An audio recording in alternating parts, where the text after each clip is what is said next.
Story 1. My name's Jordan Vega. I'm 28. I live in a small town called Ridgewater, Nevada. You probably haven't heard of it. Population's under 900, and it feels like even less after midnight. I work graveyard shifts at a 24-hour gas station off Highway 50. Yeah, the loneliest road in America. They say that as a joke, but honestly, it's not funny when it's 3 a.m. and you're the only one for miles with a flickering light above your head and silence thick enough to choke on.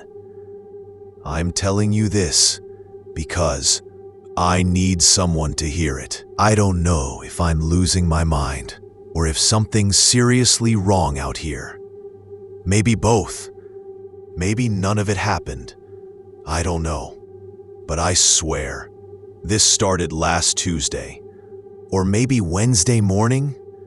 I was on my 5th night in a row, covering for Mason, the only other overnight guy. He got sick, or maybe just quit.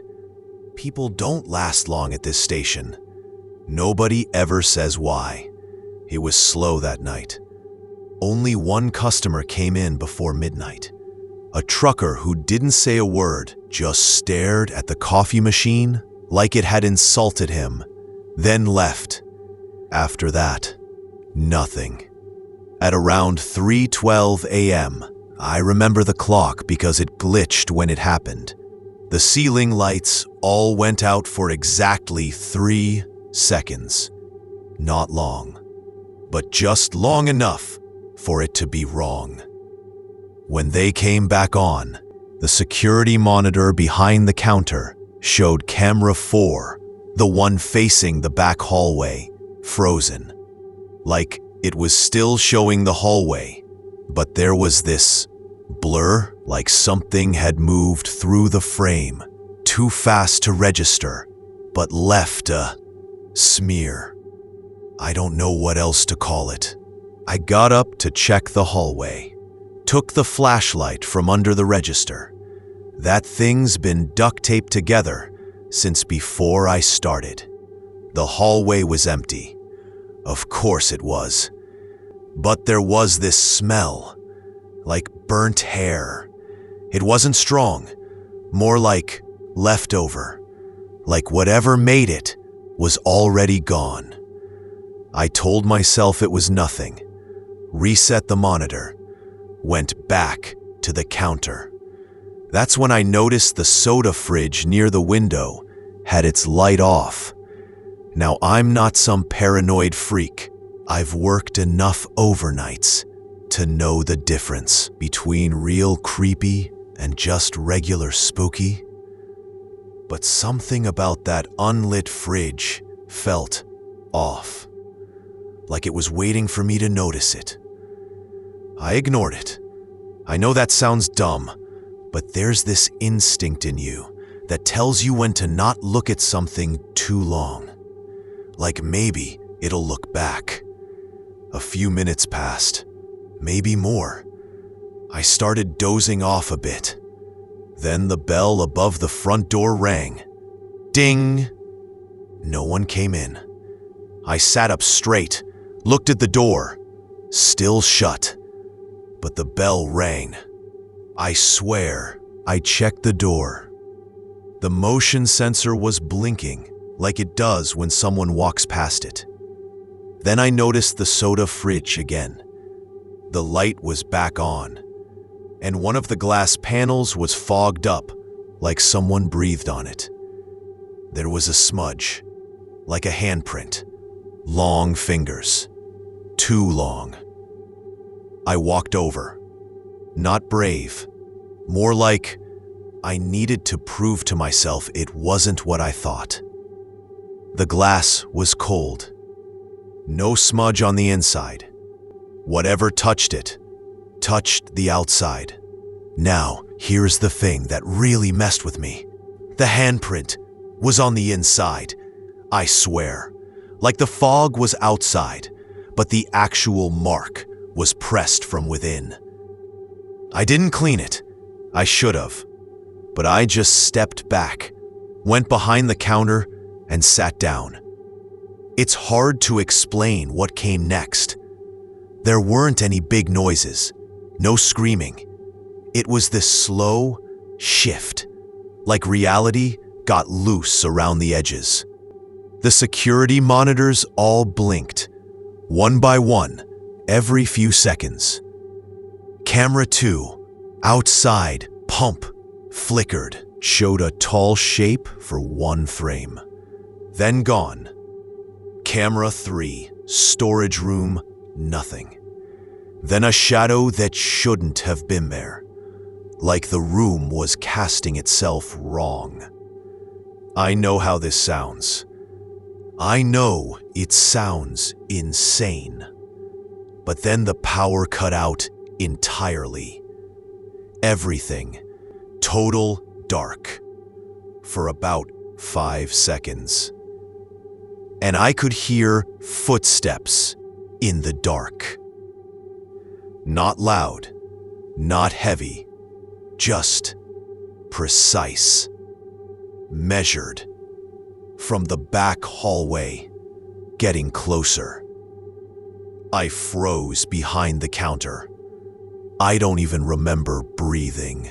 I just sat there with my hand on the flashlight like it was a weapon or something.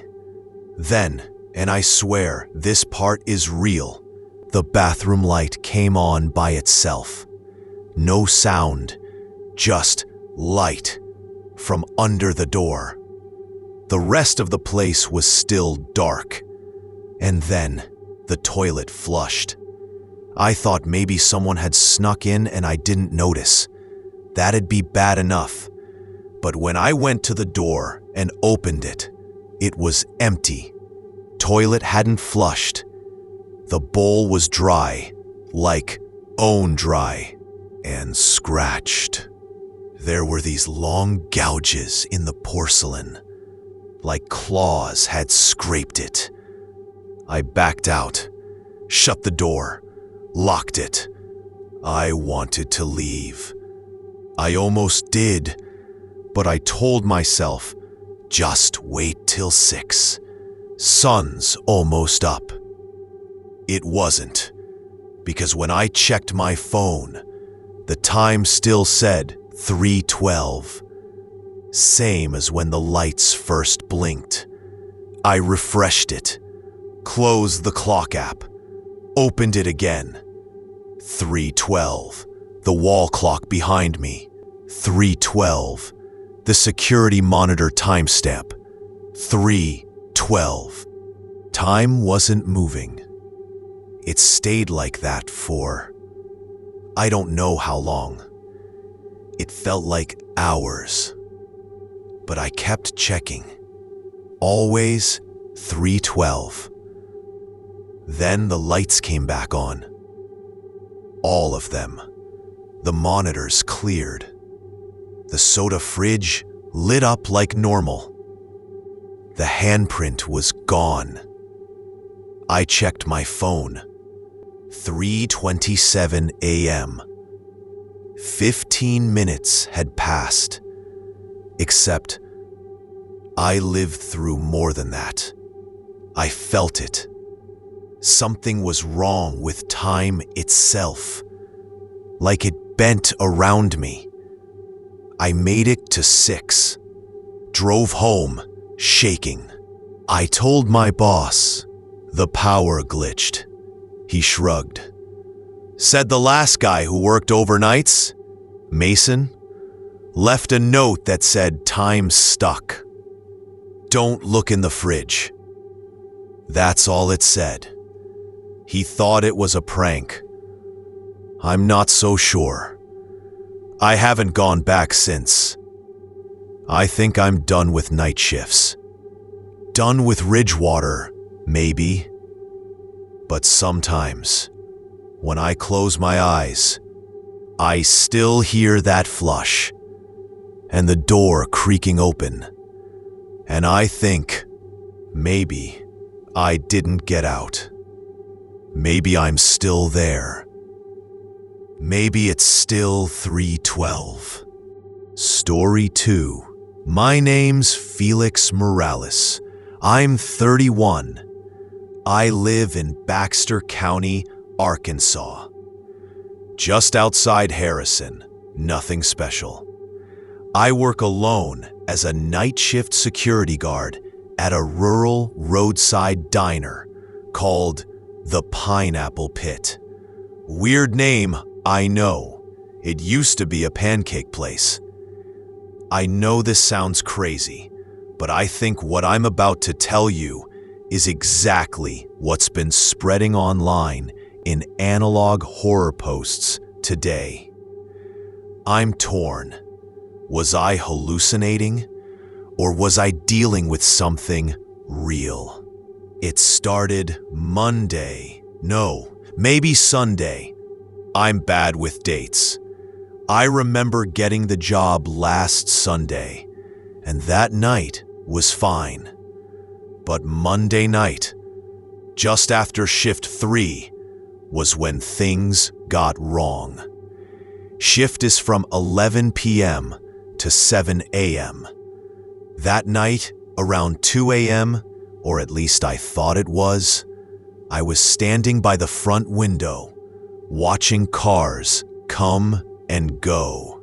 There's this old CRT monitor hooked to the parking lot cam, flickering quietly behind me. I leaned in close because it was grainy and weird, and I thought I saw a figure duck behind a car. But then it blinked, like the whole picture glitched. Then the figure was gone. I shook my head. Maybe I'm remembering it wrong, but I swear the edge of the frame twitched. I shrugged it off, told myself I was tired, and went to mop the floor. I was halfway through when I heard a soft click, like heels tapping the vinyl floor. But I was alone. The kitchen door was shut, so I stopped. But nothing else, just my breath. I told myself I was hearing my own boots on the wet floor. I kept mopping. Then the booth lights over table 3 dimmed, right when I passed under them. I raised my hand to feel the bulb. It was warm. No one was there, but the light stayed dim for a good minute before flicking back. So I set the mop down, walked out front, pressed the button on the window shutter. It clicked, closed, then reopened on its own, like a breath. I stepped back. That's when my phone buzzed. 6 text messages, all at once.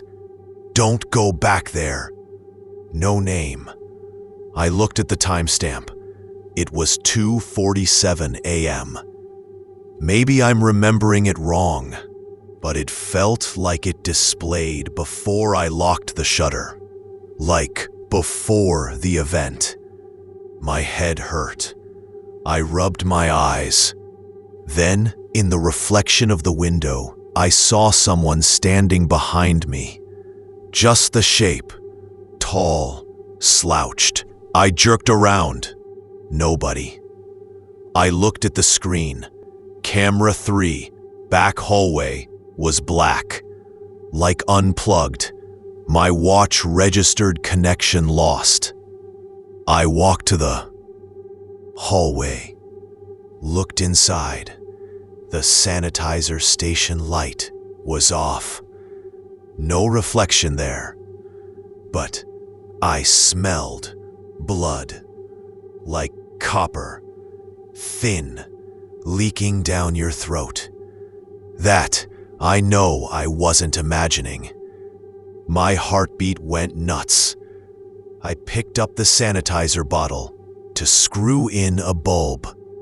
No, it's not a bulb, but I felt something inside.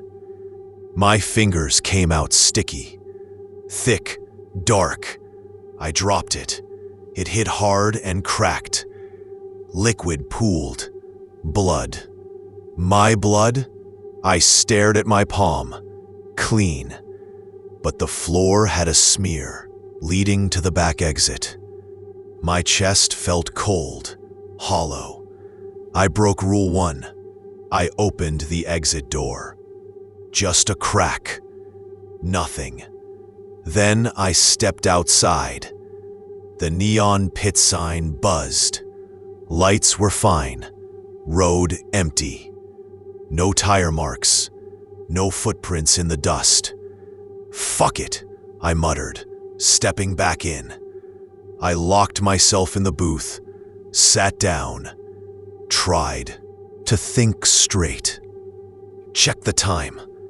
2:47 a.m. again. Didn't move fast enough. Maybe the clock's broken. I looked at the cracked sanitizer bottle. There was a piece of paper inside it. I picked it up. It was that same message. "Don't go back there." Handwritten. Same pen? Could be mine? I didn't remember writing anything. My head pounded. I shoved the note in my pocket, grabbed the mop again. Clean up. Here's how it usually goes, right? Clean up mess before the boss yells. But the mop hit the smear. It spread slick and redder. Not water. Blood. And then the monitors blinked on. Camera 3 showed the hallway with the sanitizer station. Light now on. Then someone walked into frame. Back to camera. Slow, deliberate. I couldn't see face, but they looked tall, hunched. Then they paused, and they turned their head just slightly toward camera.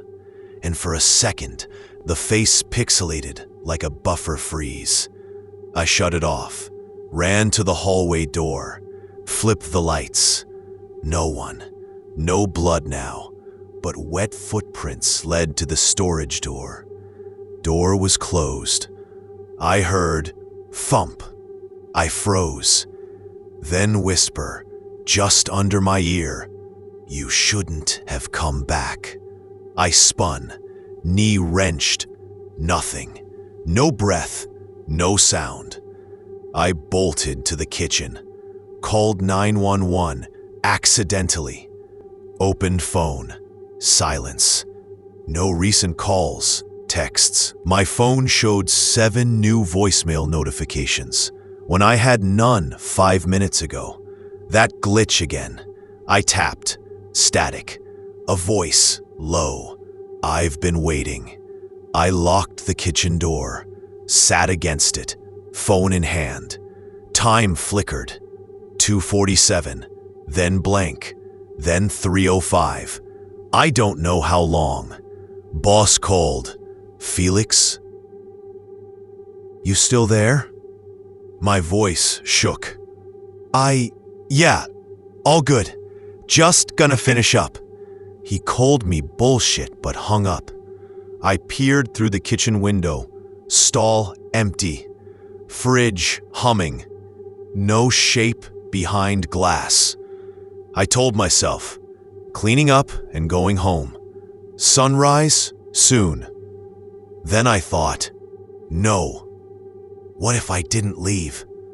What if I'm still there? Locked in that diner in the early morning, and time keeps warping around me. My shift ended at 7. No one came in all night. I didn't leave. I kept hearing thumps, whispers. The sanitizer bottle smashed again. A flicker of something on the monitor. A face. A whisper. "Stay." I'm typing this now at home. It's 11 p.m. I don't feel safe. I don't know if I left that diner or if it came with me. I keep checking locks, windows, dust on the bottle, the note in my pocket. It's still there. I know because I just heard click, click, click like heels, right outside my bedroom door. I said I'd tell you. I did. I'm afraid of what I brought here, and I don't know what's real, but it's not done with me yet. Story 3. My name's Marcus Lee. I'm 34. I live in Birch Hollow, Maine, a tiny fishing village nobody except tourists know. I work nights as a lone caretaker in an old boarding house that used to host summer tourists. Now, it's mostly empty. I know this sounds nuts, but the format of what I'm going to tell you is straight from those analog horror threads blowing up online right now. Static glitches, unreliable time, unsettling normalcy, warped by something wrong. Maybe this was one of those viral formats, or maybe I am losing it. I started this job 2 weeks ago. My first week was boring. Just me, the pipe creaks, the Atlantic wind, and the rumble of the old heating system. You do your rounds, check door locks, boiler in the basement, empty trash, sweep corridors. At first, I thought the isolation was peaceful. Now, it just freaks me out. It happened last Thursday, maybe. I was doing my 3 a.m. check in room 12. That's the only booked room. An elderly man, Mr. Holloway, good tipper, said he liked the old bones of the place. I went in, door locked. I knocked, no answer. I turned the knob, open, light off. The room smelled like rotten fruit, like something drawn in on the tide, decaying. I flicked the switch. The bulb buzzed and died, then flickered to half power. I cursed under my breath. I stepped forward and felt moisture on the floor, wet footprints, bare, small, walking from the bathroom toward the bed. I swallowed and flicked on the keycard light. The bed covers were soaked, like someone sat, bled. My boots sloshed. I made myself leave. I closed the door, paused, touched the knob. Warm and slick. There was a smear, brown-red, exactly like blood, but old, crusty. I shut it tight, backed away. Time check, 3:14 a.m. Normal. I finished the rounds, boiler room squeaking, basement light flicker, kitchen empty. No one around, nothing live, just old rooms, smells. Then I passed room 101, where the office camera shows a shadow at the window. I stopped, looked at the feed on my phone app. That camera's dead. Says no signal. But I swear I saw movement. I went back to the office. CRT monitor desk? I keep it for backups. It flickered static, then settled on room 12, Mr. Holloway's place. I froze.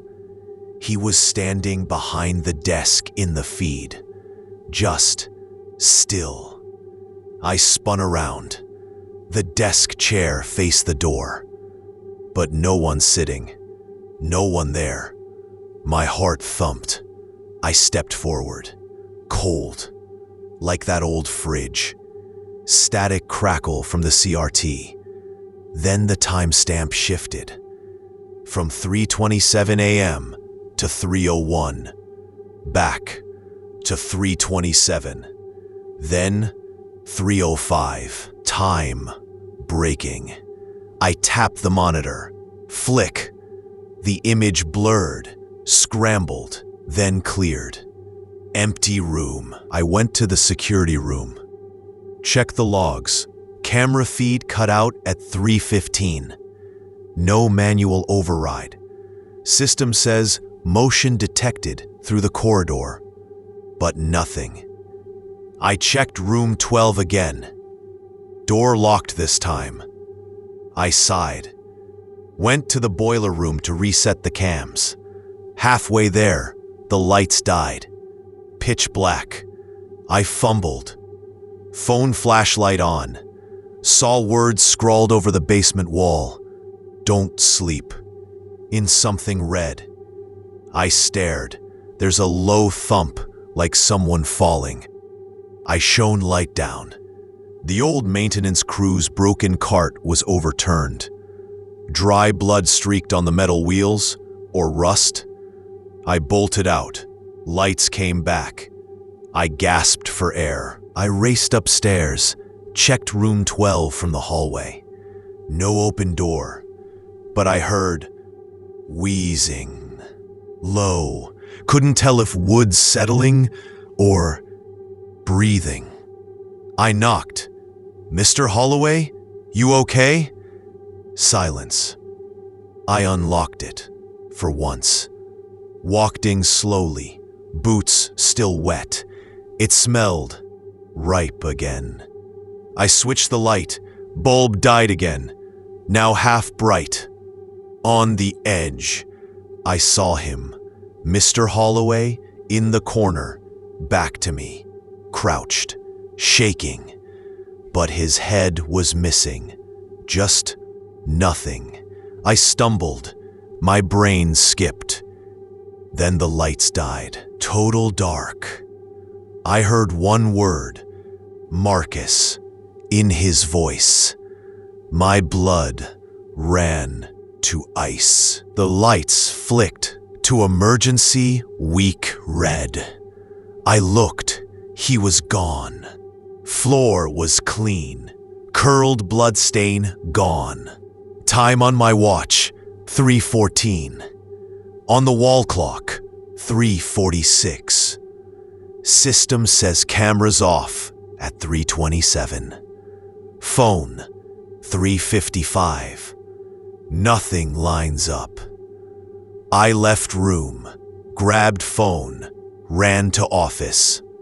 Checked monitor, showed basement feed. Camera angle I never activated.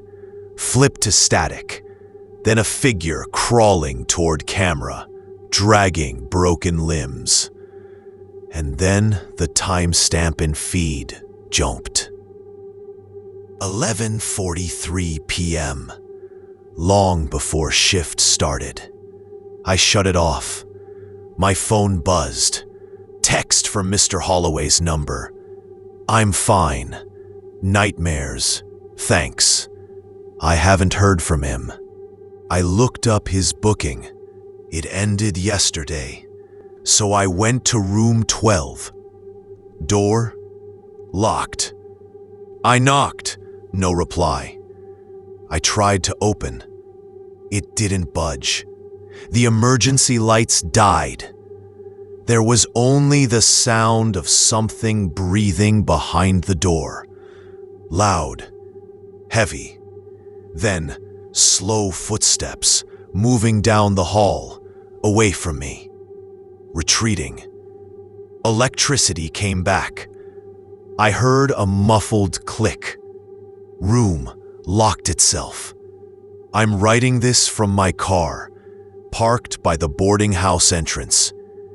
Time now, 3:14.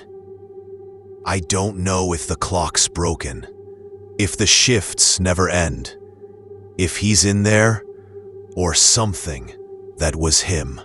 I keep seeing that crawling figure on that feed in my dreams. Every night, I restart at 3:14. I feel watched. I don't know who or what's inside and sleeping in the room. I know nobody will check. I'm the only caretaker, and there's no one here but me, and whatever is in there, and time that stopped caring about morning or midnight. I want to quit. But what if I never left? What if I'm still inside too, checking locks that check me? I don't think this boarding house is done with me.